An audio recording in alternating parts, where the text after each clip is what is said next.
Olá, começa agora o Agrocultura com as principais notícias do agronegócio. No programa de hoje você vai ver: pesquisa revela que a falta de combate ao greening em pequenas propriedades ajuda a espalhar o inseto vetor da doença nas fazendas que produzem frutas cítricas. O inseto não respeita a cerca, né? Então ele, ao se alimentar numa planta doente, se reproduzir ali, assim que ele migrar para uma pomar, ele vai levar a doença no seu corpo e vai transmitir. Produtores investem na fabricação de derivados do leite como alternativa de negócio para aumentar o faturamento. A partir do momento que o produtor se dedica em produzir uma matéria-prima diferenciada, ele proporciona uma condição para que a indústria possa inovar e ter um produto que possa agregar um pouco de valor lá no mercado consumidor. E você vai ver também. Acabou na última sexta-feira a terceira edição do Fórum Exalc Show, realizado aqui no campus da USP, em Piracicaba, interior do estado de São Paulo. O Senado aprovou esta semana a medida provisória que acaba com o prazo para inscrição obrigatória no Cadastro Ambiental Rural.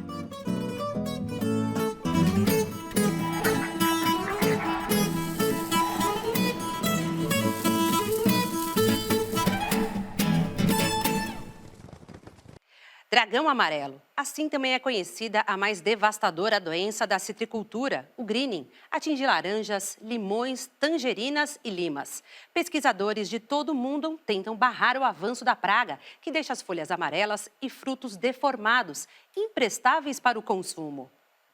Pesquisa da Exalc, Escola Superior de Agricultura Luiz de Queiroz, ligada à USP, verificou que pequenas áreas que não combatem o greening colaboram com a migração do inseto vetor da doença, causando danos à produção comercial de frutas cítricas. O Hélio é produtor de laranja em Araraquara, no interior de São Paulo, há pelo menos 2 décadas. Sabe bem como é difícil conseguir o controle do greening, doença que ataca de forma agressiva a citricultura. Ele diz que a experiência adquirida nesses 20 anos no campo ajuda no manejo, mas não é suficiente para evitar o vetor da doença. Acredito eu que seja o principal problema da citricultura, mas com a ajuda do Fundecitrus, que volta e meia traz programas para a gente combater esse vetor, ou mesmo nos ajudando a manejar o pomar, a gente vem driblando a situação aí para vencer essa batalha. Entre as doenças que atacam a citricultura, o greening é a que mais preocupa o produtor. Ela se espalha rápido e tem um alto poder destrutivo nos pomares. Greening é o nome de uma doença que afeta todas as plantas cítricas. É causada por uma bactéria que transloca por toda parte da planta e é disseminada por um inseto vetor, um inseto muito pequenininho chamado psilídeo. Essas bactérias associadas ao greening, elas colonizam os vasos que a gente chama de floema. Então os vasos do floema são os responsáveis pela redistribuição, pela distribuição dos carboidratos pela planta. Como as bactérias estão colonizando, estão se multiplicando nos vasos do floema, há um desbalanço nessa distribuição dos nutrientes das folhas mais velhas para os tecidos mais jovens da planta que estão precisando ser nutridos. É por isso que nós temos os sintomas em frutos, o mau desenvolvimento de fruto, abortamento de sementes. O greening é a pior e mais destrutiva doença da citricultura atualmente. A doença foi descoberta no Brasil, aqui no interior de São Paulo, em 2004. E nesses 15 anos tem causado prejuízos aos citricultores, causado também destruição de pomares e colocado em risco milhares de empregos ligados ao setor. A doença não tem cura e, por isso, é importante evitar a contaminação dos pomares. A primeira medida é esta daí, é eliminar todas as plantas que estão mostrando sintomas da doença, que estão doentes no campo. Porque você eliminando essas plantas, você está eliminando a origem da doença, né? As fontes de contaminação. A segunda medida é controlar o inseto vetor, o inseto que transmite a bactéria entre as plantas cítricas. Reduzir ao máximo a população desses insetos. O greening exige um manejo rigoroso e completo do pomar, com ações de controle dentro e fora das propriedades. O inseto não respeita a cerca, né? Então ele, ao se alimentar numa planta doente, se reproduzir ali, assim que ele migrar para uma pomar, ele vai levar a doença no seu corpo e vai transmitir. Então, é muito importante que se controle a doença dentro dos pomares comerciais, mas também nas vizinhanças. Qualquer pé de laranja, limão ou tangerina fora da propriedade ou dentro da propriedade vai servir de fonte de contaminação. Então é preciso que seja eliminado. O Green está presente em 19% das laranjeiras do Cinturão Citrícola de São Paulo e Triângulo Sudoeste Mineiro, o que corresponde a aproximadamente 37 milhões de árvores com sintomas da doença, segundo o último levantamento feito pelo Fundecitrus. É o segundo ano consecutivo de crescimento. O índice é de 4,8% maior do que o registrado em 2018, estimado em 18,15%. Em 2017, a incidência era de 16,73%. A doença provoca desfolha, deformação, redução do tamanho e queda intensa de frutos, que se tornam impróprios para o consumo. Historicamente, a região centro é a região mais afetada pelo greening. O clima mais quente, ele desfavorece a bactéria, ela não se multiplica tão bem na planta. E no sul, nos invernos mais frios, desfavorece a reprodução do inseto vetor. É uma lima ácida Tahiti, então muitas vezes os produtores eles acham que os limões, as limas são mais resistentes a essa doença. Na verdade não há uma resistência. Todos os diferentes tipos de laranjas doces, limas ácidas como essas daqui, uma planta de lima ácida Tahiti, as tangerinas, os limões verdadeiros, todos eles são suscetíveis, né? E todos eles apresentam ao longo do tempo uma queda de frutos em função da doença e as plantas vão se tornando cada vez mais improdutivas. Então isso é um aspecto importante para todos entenderem. O controle do greening depende da ação dos produtores, né? E com esse problema de a doença vir de fora para dentro da propriedade, é muito importante que os produtores se unam, trabalhem em conjunto, tenham ações coordenadas de controle do inseto e eliminação das plantas doentes. Hoje o green está controlado aqui no seu pomar? Não, controlado acredito eu que nunca vai estar. Vamos dizer que o manejo traz com que a gente tenha uma citricultura sustentável economicamente. E hoje se consegue manejar, se consegue sobreviver, ter plantas, ter estande de plantas nas quadras e boa produtividade por hectare. O pesquisador da Escola Superior de Agricultura, a ESALC da USP, explica que os sintomas do green são fáceis de serem identificados pelo citricultor. A folhagem amarelada, por exemplo, indica que a planta pode estar contaminada pela bactéria. Então essa setorização da tonalidade em termos de verde, de amarelo, é um indicativo bastante forte de que tem essa doença.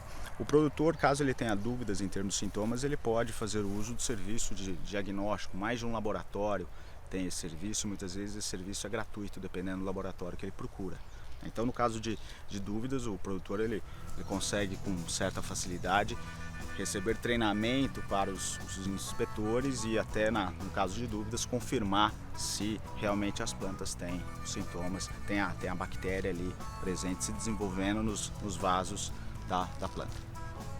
De todas as regiões em que o greening está presente, o Cinturão Citrícola de São Paulo e Triângulo Sudoeste Mineiro se destaca como o único que está conseguindo manter a doença abaixo dos 20%.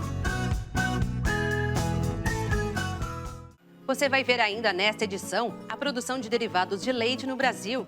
E a seguir, as notícias mais importantes do campo da semana. A Companhia Nacional de Abastecimento, a Conab, divulgou esta semana o primeiro levantamento da safra de grãos 2019-2020. Voltamos já!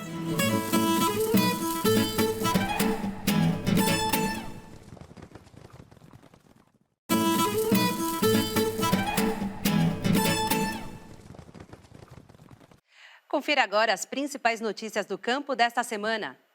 As chuvas no Paraná estão atrasadas e irregulares em relação a 2018. O acumulado em agosto, setembro e outubro do ano passado superou os 600 milímetros. Neste ano, no mesmo período, não passou de 150 milímetros. A previsão é de que uma frente fria avance pela região nos próximos dias. Assim, deve chover, mas em baixos volumes no sul e oeste do estado.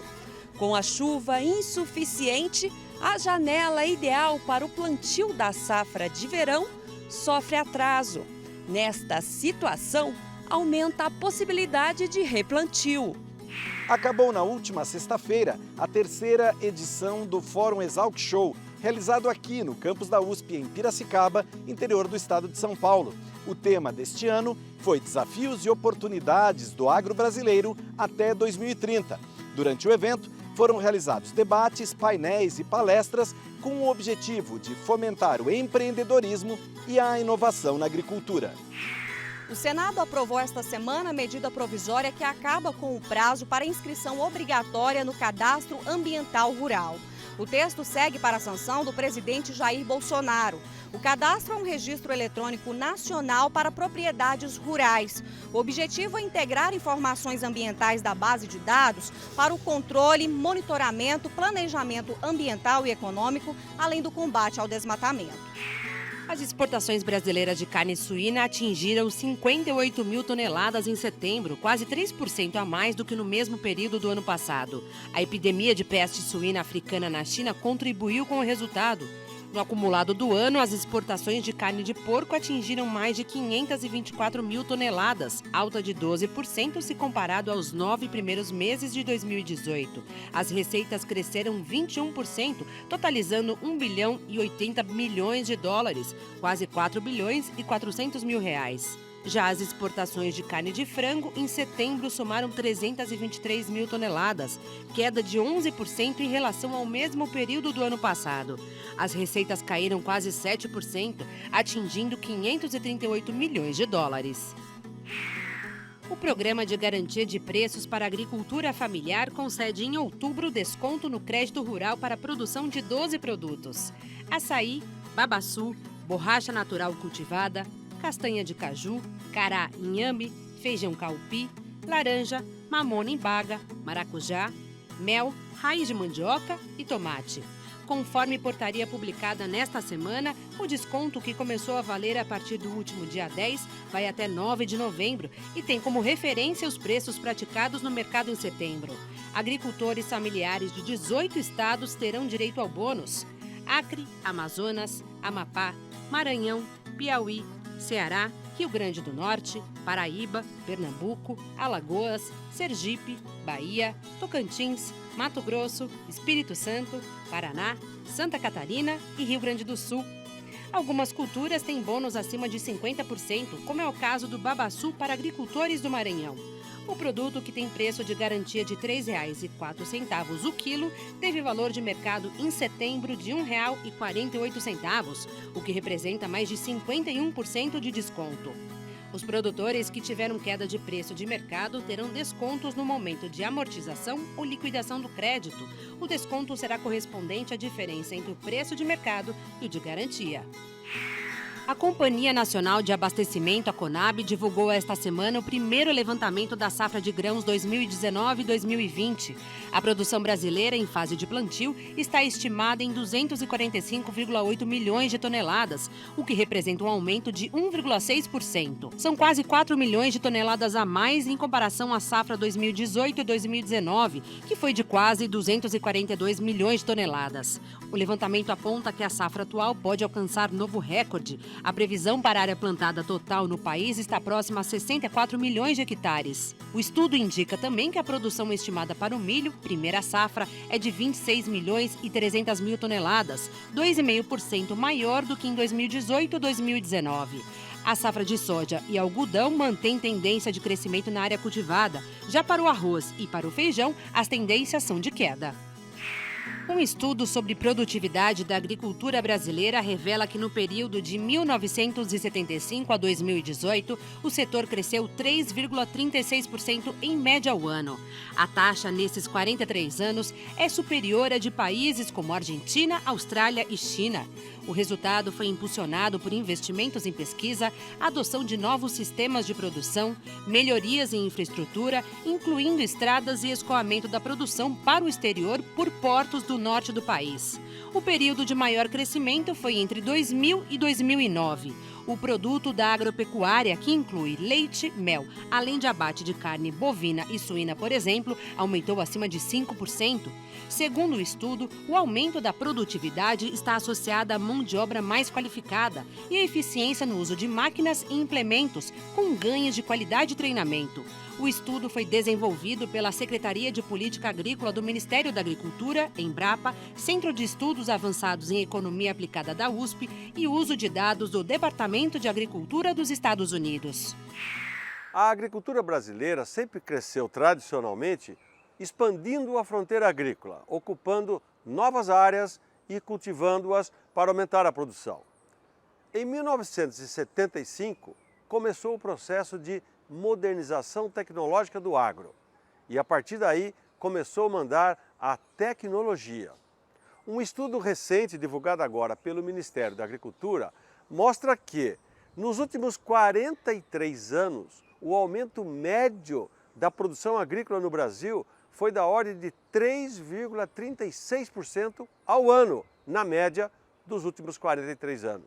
Para se ter uma comparação, em um período mais ou menos semelhante, os Estados Unidos cresceram a sua agricultura, na média, em 1,38% ao ano. O Brasil, 3,36%.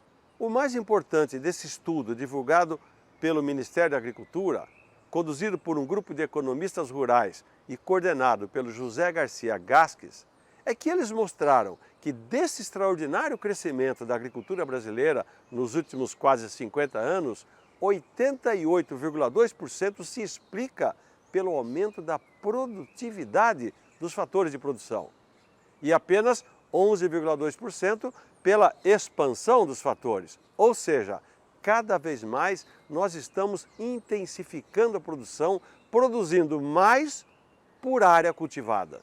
O Brasil ainda expande a sua fronteira agrícola, mas cada vez mais o que domina é a tecnologia.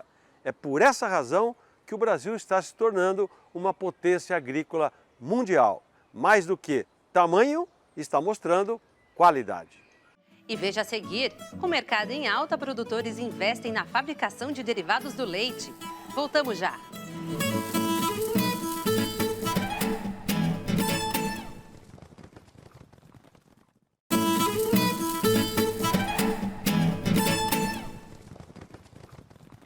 O Brasil é o quinto maior produtor mundial de leite. São mais de 850 mil produtores. O Rio Grande do Sul tem participação expressiva neste resultado, com a segunda maior produção do país.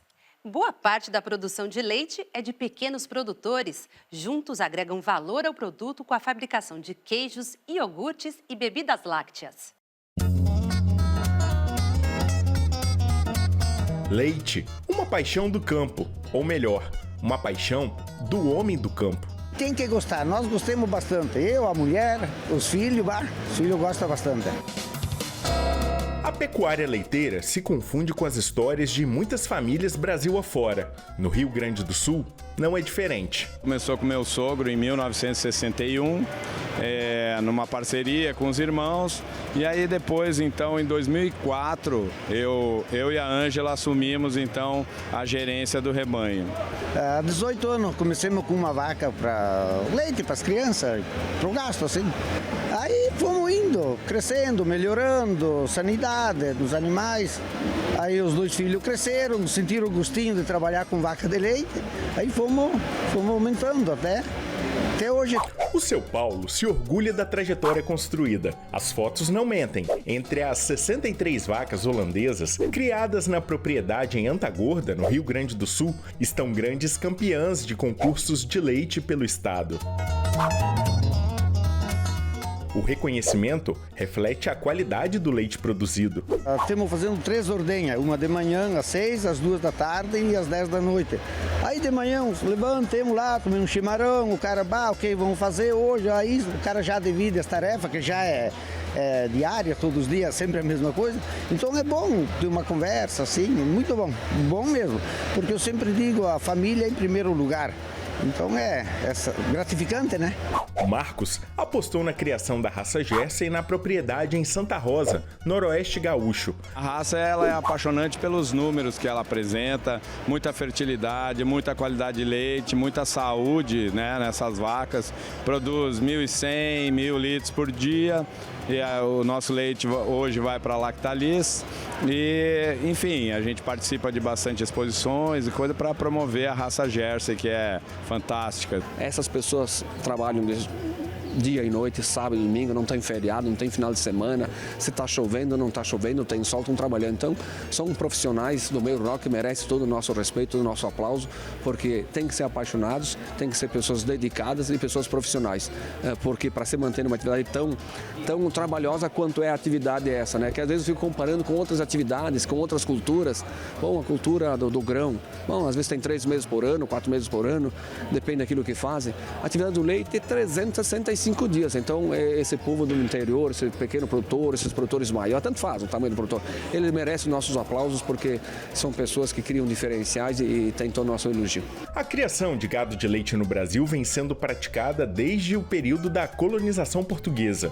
Por ano, o país produz 34 bilhões de litros de leite e gera 4 milhões de empregos. É a única atividade do agronegócio presente em todos os municípios brasileiros. Tem municípios nossos aqui no Rio Grande do Sul que eles não veem a hora que chega o dia 15, que é o dia do pagamento do leite, para poder movimentar a economia do município.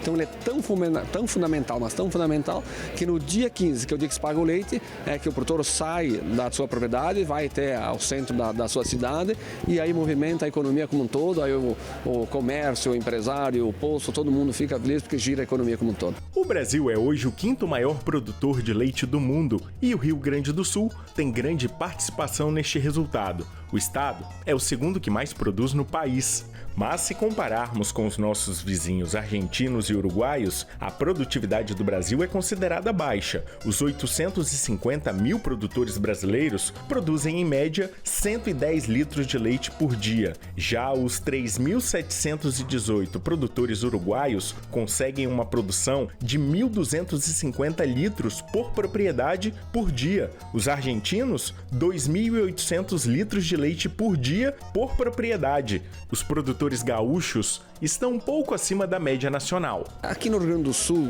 nós falamos assim que 70% do leite é produzido por 30% dos produtores. Então, o que significa, então, que os 70% dos produtores produzem 30% do leite, que aí vem aquela linha dos pequenos produtores. O último dado que nós temos da Emater é 173 litros média dia por família, que ela é baixa quando tu comparar com a União Europeia, quando tu comparar aqui na Argentina, aqui no Uruguai, é baixa. Mas esses outros 30% dos produtores, que produzem 70% da nossa produção, é média União Europeia, média Argentina. Então, esses aí já estão mostrando todo o seu potencial. Obviamente que agora a gente está fazendo trabalho também com esses menores, para que eles possam dar esse salto maior, para poder fazer a viabilidade da sua atividade. Hoje, o valor pago pelo litro de leite no país varia entre R$ 1,26 e R$ 1,44, segundo o Centro de Estudos Avançados em Economia Aplicada da USP. Nos últimos anos, a indústria láctea tem investido em qualidade e apostado em produtos diferenciados para agregar valor ao leite gaúcho. A partir do momento que o produtor se dedica em produzir uma matéria-prima diferenciada, ele proporciona uma condição para que a indústria possa inovar e ter um produto que possa agregar um pouco de valor lá no mercado consumidor. Quando eu agrego um pouco de valor a mais lá no mercado consumidor, isso volta para o produtor. Então nós somos um setor que nós temos que trabalhar harmonizado, porque a indústria ela está entre o produtor e o consumidor. Claro que tem aqui o mercado varejista que está aqui no outro processo, mas nós estamos vivendo nesse espaço aí.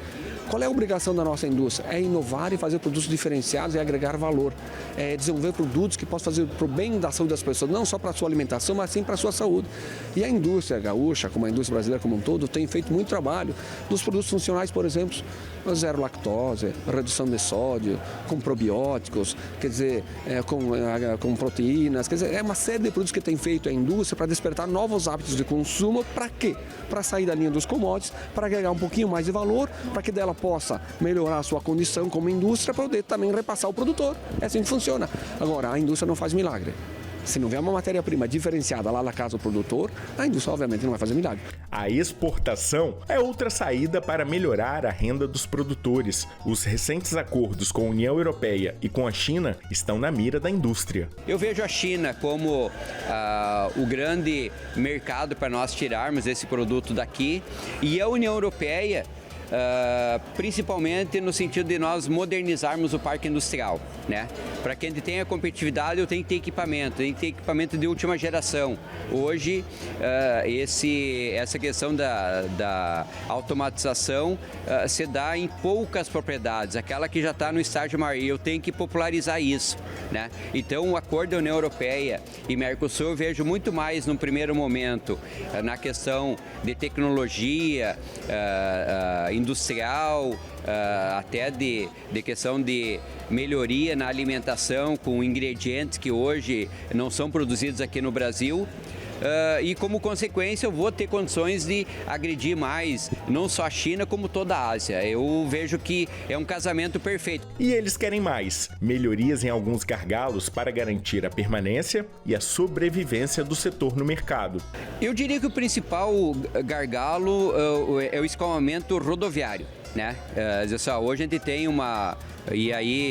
em torno de 0,8 centavos o custo para transportar cada litro de leite, né? Então, isso nos tira do mercado. E o outro gargalo muito forte também é a guerra fiscal que existe, né?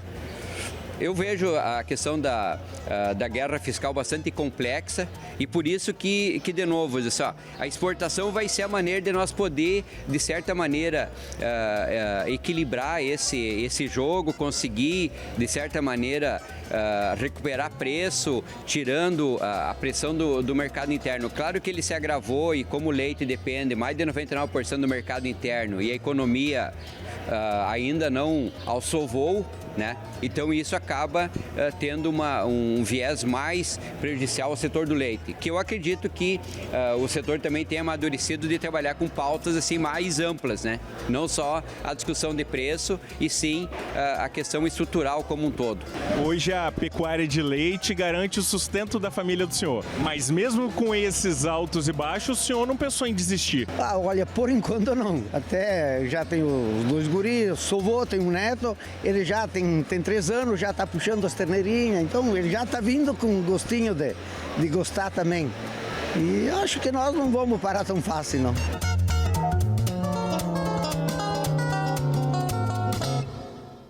O programa Agricultura de hoje termina aqui. Até a próxima semana.